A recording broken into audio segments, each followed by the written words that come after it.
بچه ها اینجا کجاست؟ اینجا باغ اردوانه.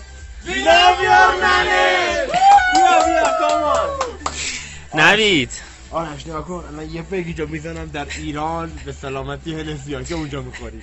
البته اگه واسه برسه کنیم آرمنی لوف. پدرام به خدا جات خیلی خالیه، خیلی جا. بیا مرمانی ادامه سم خواه بگم. به خدا جای آرش کجاست الان که نیست؟ نقا نوید جای آرش کجاست نوید؟ خودش نمیدونم کجاست ولی پدرام جای آرش کجاست؟ ببین تو هیچی نمیتونی به ما بگی. چرا؟ چون گوشتت زیر دندون ما سیب میزن. گوشت خوبی داری. آرش صنعتی مرزی. خداییش منو خیلی دار.